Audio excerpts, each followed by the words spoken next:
Hello and welcome back to Shakesyear. We are working on Locrine, and today we get to hear from Strumbo in Act 1, Scene 3. Now, Strumbo is a cobbler, and he's also one of the clowns, and it's about time we got to the clowns, because we started off with a dumb show with a bear and a lion and an archer, and then we saw Brutus call everybody together so that he could do his bequeathals and then die, and he crowned Locrine, who's supposed to marry Gwendolyn, and then he split up this territory between his other two kids, and theoretically everything's going to be okay, but that's only Act 1, Scene 2. So Act 1, Scene 3, we need a little levity. So Strumbo comes in and he has paper and a pen with him, but he's by himself, and a lot of this it might even be like direct address to the audience. There's verbal cues in a couple places in this scene that he gets to play with the audience here.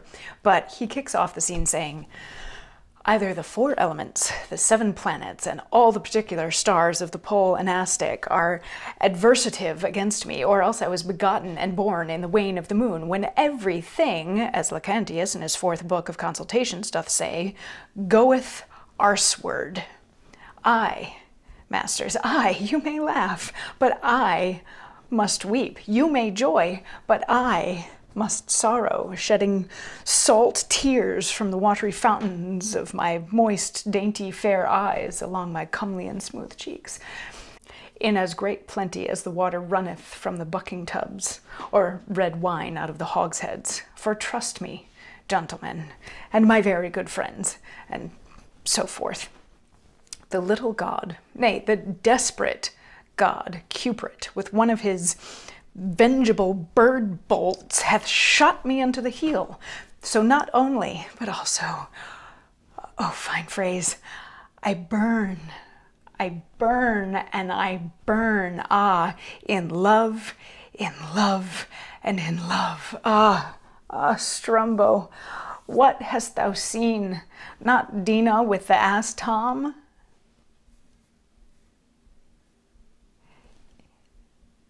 "Yea, with these eyes thou hast seen her, and therefore pull them out, for they will work thy bale. Strumbo, hast thou heard the voice of the nightingale, but a voice sweeter than hers? Yea, with these ears hast thou heard them, and therefore cut them off, for they have caused thy sorrow. Nay, Strumbo, kill thyself, drown thyself, hang thyself, starve thyself. Oh, but then I shall leave my sweetheart. Oh, my heart. Now, pate for thy master, I will deet an eloquent love pistol to her, and then she, hearing the grand verbosity of my scripture, will love me presently. My pen is naught, gentlemen. Lend me a knife. I think the more haste, the worse speed." "So it is, Mistress Dorothy, and the sole essence of my soul, that the little sparkles of affection kindled in me toward your sweet self hath now increased to a great flame, and will, ere it be long, consume my poor heart, except you, with the pleasant water of your secret fountain, quench the furious heat of the same.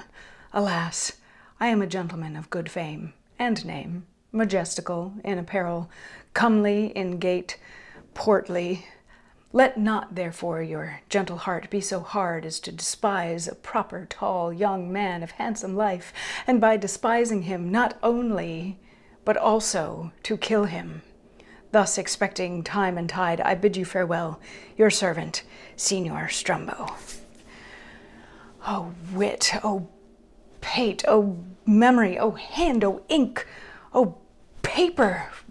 Well, now I will send it away. Trumpart. Trumpart, what a villain is this? Why, sirrah, come when your master calls you, Trumpart. So that's a lot. Sorry. And you get that, some of this is him talking to the audience, where he's like, you may laugh, but I must cry, all of that sort of thing. It does feel like it could go in the direct address direction, because he's the only one on the stage.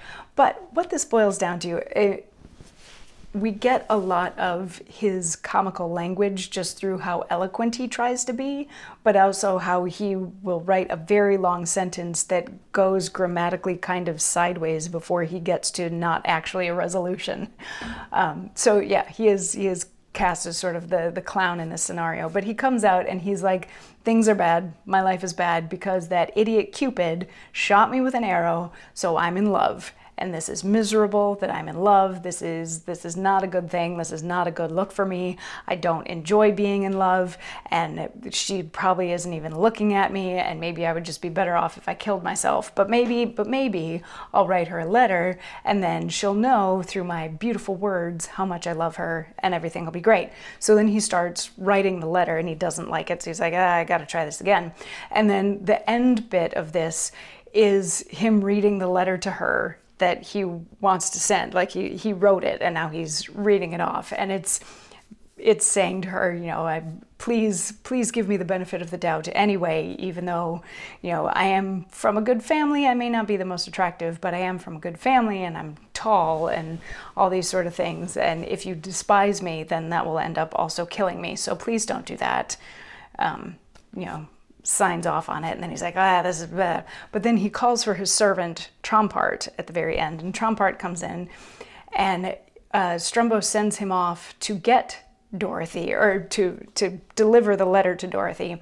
And he's like, and when you see her, say this. And he whispers into Trompart's ear, and then Trompart leaves. So we, the audience, don't know what he said to Trompart as he leaves, but he turns back to the audience and he's like, check this out, you're gonna see a wedding pretty soon. But in his very roundabout Strumbo way. And then Trompart and Dorothy come back in, and she's like, you know, when I heard what he had to say and like the urgency of your predicament, I came right away. Like, what can I do to help? And Strumbo tries to sort of woo her, but she doesn't get it because he uses these big words that she doesn't understand. So there's a little bit of back and forth there until she's finally like, I don't understand what you're saying, so please speak plainly to me. And he's like, oh, this very long lead into saying, okay, fine, yes, I will speak plainly. I love you. Is that okay? And she's like, oh, if that's it, yeah, sure, that's fine. And he's like, great. And then they head off, and he's very happy at the end of the scene because he has won his lady love, Dorothy.